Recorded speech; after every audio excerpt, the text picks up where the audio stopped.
You see, and I always say that if all women will be thinking like my wife, then men will not make mistakes that we make.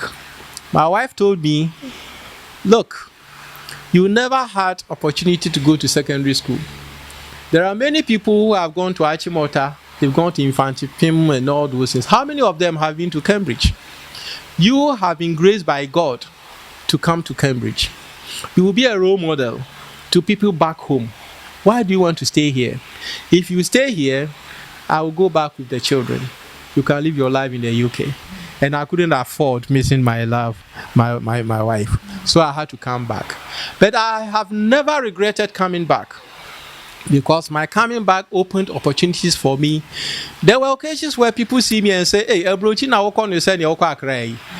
I didn't pay anything. I'm invited, come and speak.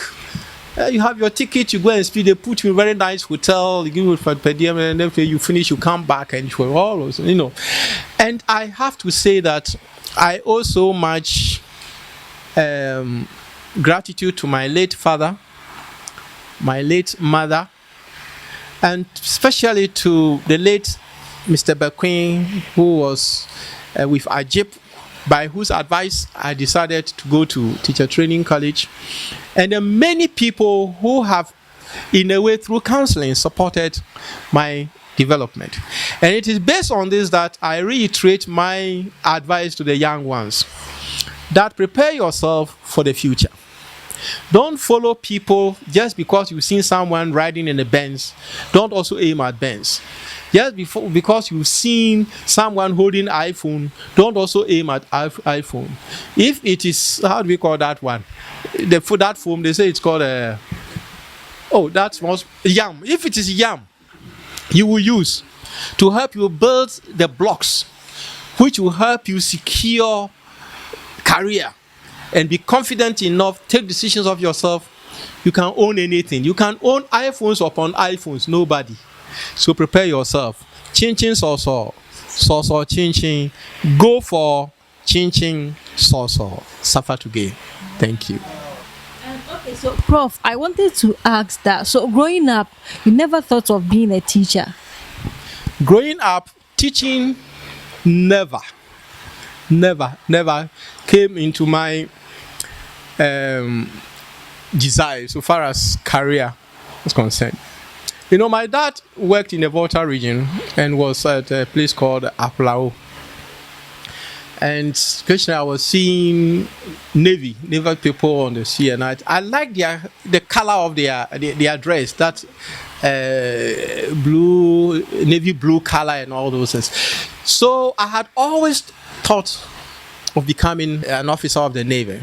That had been my dream.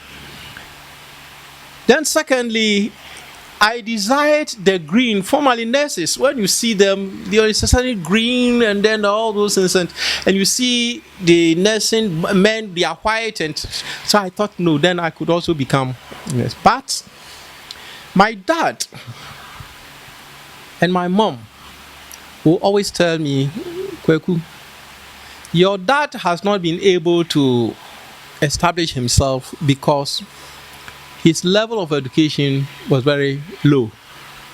If he had gone to secondary school before entering the place, he would have been a senior officer. But because he didn't go to the secondary school, there was a cap. He retired as a sergeant. If you go to Navy with middle school, you remain as a junior officer. And you say you want to go to health. My father said, look, if you go to health, become a health worker with a middle school, if you are not fortunate, you will become a mortuary.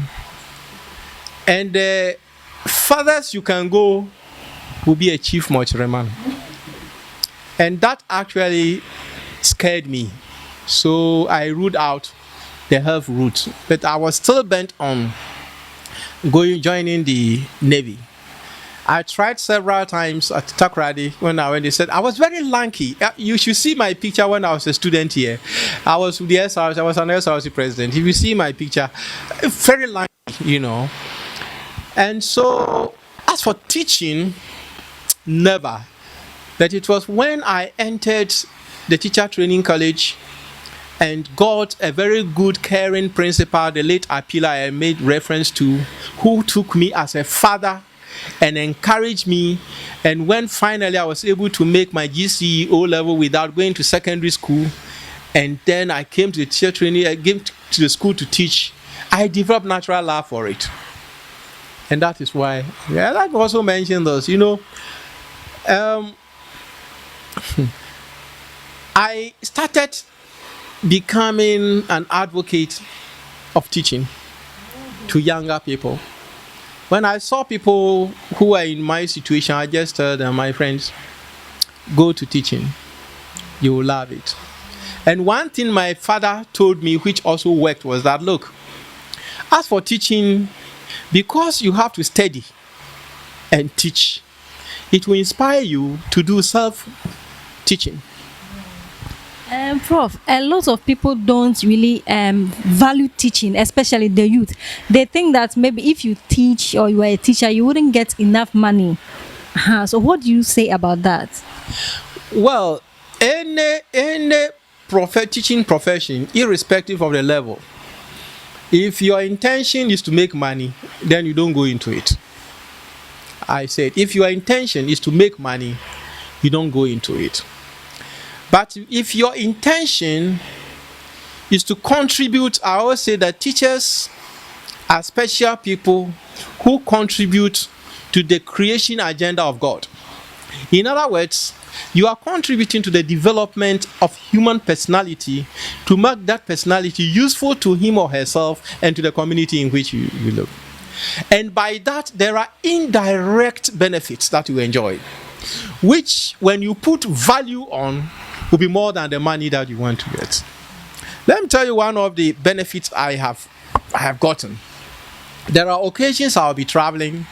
There will be very long queue at the airport, and you are in the immigration queue, and so someone walking straight to you said, "Oh, sir, can I help you?" And you wonder who the person is. At the end of the day, when you are, "Oh, you taught me. You taught me. You taught me." So the benefits for young ones, I will encourage you. It is blessing to be a teacher, and I regret those days when I resolved I will never be a teacher. Had I known, I'm sure by now I would have been somewhere. I love teaching. So, Prof, where did you grow up? Where did I grow up? I'm a Fanti from a village. They say I shouldn't say it is a village because it is now developed, but I always refer to it as a village, from Aguna Asafo. It is in the Aguna East region of the central region, in the forest area near Aguna Suedro. But my dad worked mostly in the Volta region.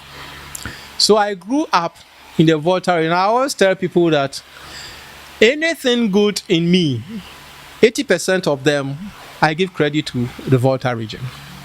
Yeah, because that is where I grew up.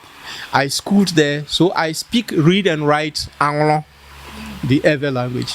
And people mistake me to be an Ewe, but I'm proud that I can speak Ewe. But my background, I come from Aguna Safo, in the central region. Unfortunately, that's where my wife also comes from. Coincidentally, that's where she was coming from. Wow.